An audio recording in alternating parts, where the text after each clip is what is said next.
What is up, guys? My name is Sam and today I'm back again with another review. Today we're going to be diving into the Star Wars franchise with Solo, a Star Wars story.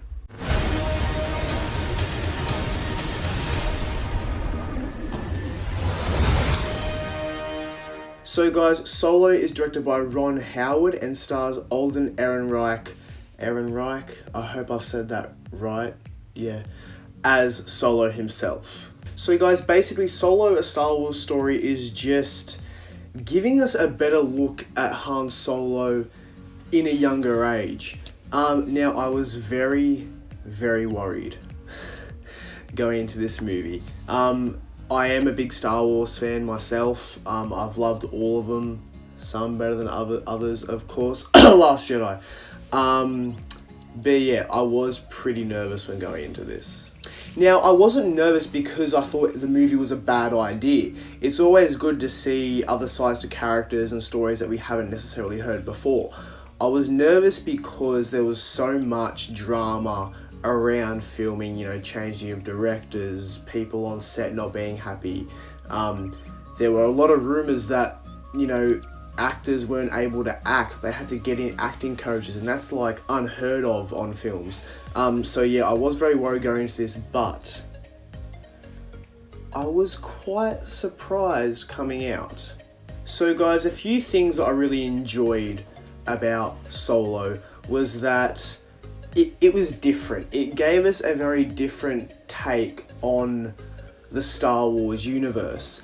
One of the things I've used to describe it, one of the things I've said to describe it, is that it's kind of like an outer space heist film. And in a way it is, because the whole movie you've just got, Han Solo, Chewbacca, Lando, bunch of others, doing a bunch of heist stuff, scheming, Now, Alden Ehrenreich as Han Solo didn't do that bad. It's very hard to portray a character like Han Solo when, as soon as you hear the name Han Solo, you think of Harrison Ford, you think of Indiana Jones, like that's the guy that is Han Solo.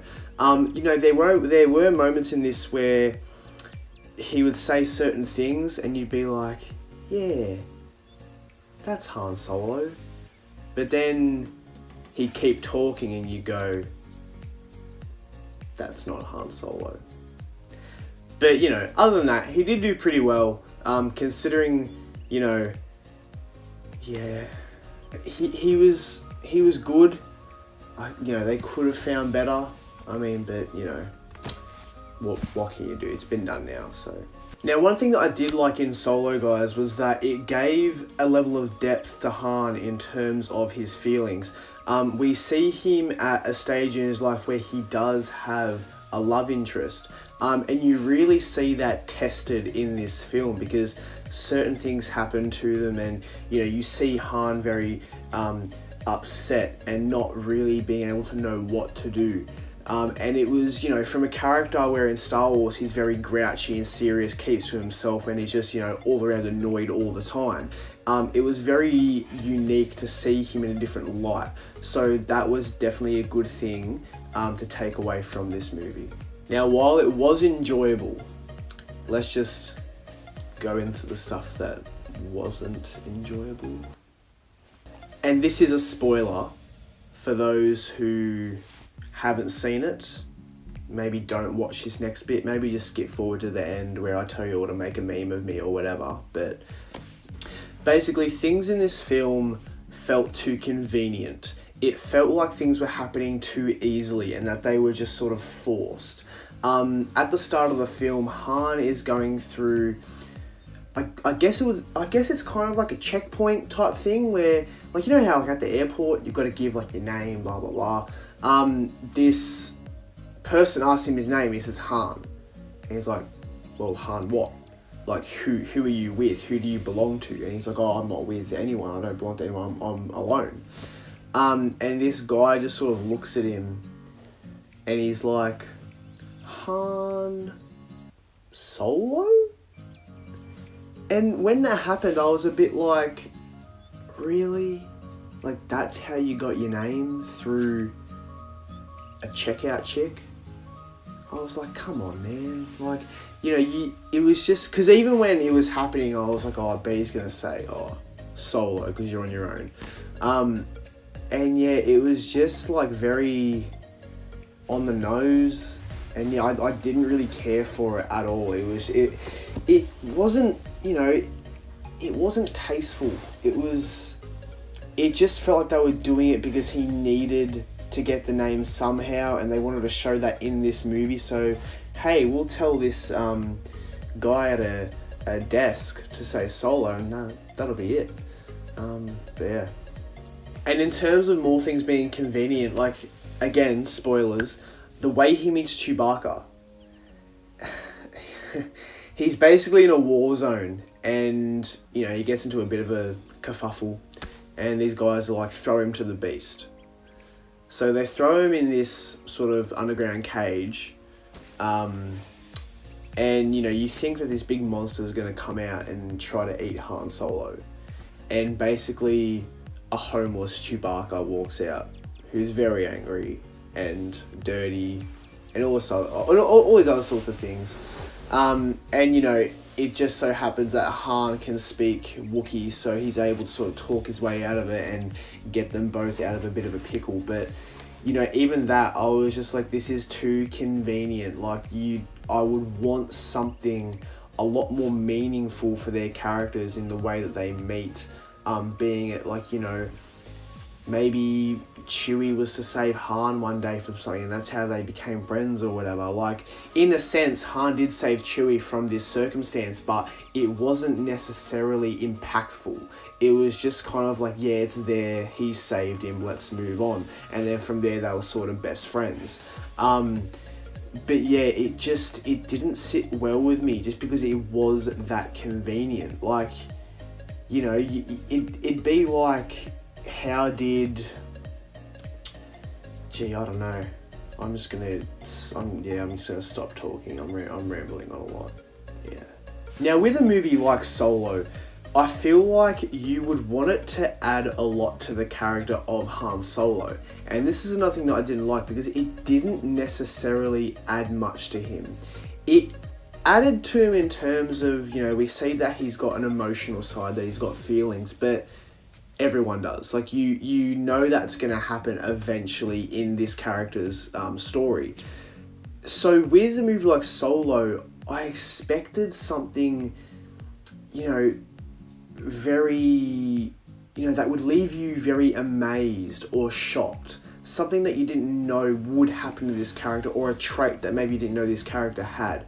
And Solo doesn't really add a lot.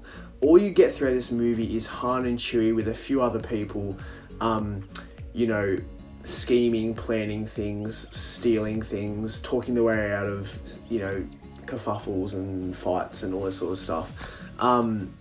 Yeah, it didn't really add much to the character of Han Solo, and it was pretty disappointing because it was just the Han Solo that we know and love, but just at a younger age. And it, you know, I hate to say it, but this movie felt a bit like a waste because of that fact that we didn't really learn anything new.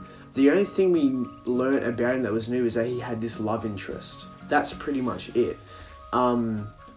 You know, and that he meets Chewie, he gets the Falcon, he gets the name Han Solo, but you know that already because it's part of the Star Wars franchise. You know that he's going to meet Chewie. You know that he's going to get the Falcon somehow. You know that he's going to meet Lando and all these sorts of things. And that was another thing. Lando did not have enough screen time. He should have definitely been on screen for a lot longer than what he should have. You know, he was probably one of my favourite parts about the film, and he didn't get that much to do. For the parts he was in, he was great. I thought he was amazing. But yeah, I would have definitely liked to see Lando in a lot more scenes than what we were given on the screen. So guys, after seeing Solo, a friend of mine messaged me, Will, you know who you are, mate, saying that rumours had flooded online that James Mangold, who directed Logan, would be taking on a Boba Fett film. Now here's the thing. When they started doing these films in between the Star Wars universe, like Rogue One, Solo, the one movie that people want to see is Obi-Wan Kenobi. you've got so much to do with this character between the third and fourth film, how he lived with himself after, you know, Anakin changing to the dark side and becoming Darth Vader and all these things. You know, you've got such a story to tell, yet they're gonna tell, you know, if it does happen, they're gonna tell a story about Boba Fett, who, you know, look, it's not like I'm waking up in the morning going, how did Boba Fett, you know, come to be? Like, really, just give me Obi-Wan Kenobi and I'll be happy. That's, come on Disney, just give us an Obi-Wan Kenobi film. That's all we ask. It'll make money, and I know you're all about that money, so yeah guys, overall, Solo was enjoyable but did have its flaws, and I am a Star Wars fan. I'm not blinded by the fact that, oh, it's a Star Wars movie. I can see that it has those flaws. So with all that being said, I'm going to be rating Solo, a Star Wars story, as 6.5 out of 10. Again, was enjoyable, but just there was too much in there for me to give it. There was too much in there that I didn't like for me to give it any higher of a score. So guys, as always, thank you so much for watching. I hope you enjoyed this. Let me know if you enjoyed Solo, or if you didn't enjoy it. Let me know in the comments below. Be sure to like, share, subscribe, make a meme out of me. Go back onto my other videos and make a meme out of Rui. That would be really cool. I'd make a meme of Rui and send it to me, and the best one will get, I don't know. I'll keep your name in the bottom corner of my next video if you send me a meme of Rui. So yeah guys, as always, thank you for watching. I hope you enjoyed it. Please stick around for my next video. Go back and, you know, if I'm not uploading enough for you, go back and see what I've done. Me and Rui did a massive 1 hour talk on Avengers Infinity War. I've got my review for Infinity War. Last week I reviewed Deadpool. But yeah guys, thank you very much again. I can't thank you enough for watching, subscribing, supporting, all that sort of cool, friendly stuff. Love ya. But yeah, hope you are having a great week, and I will see you in my next video.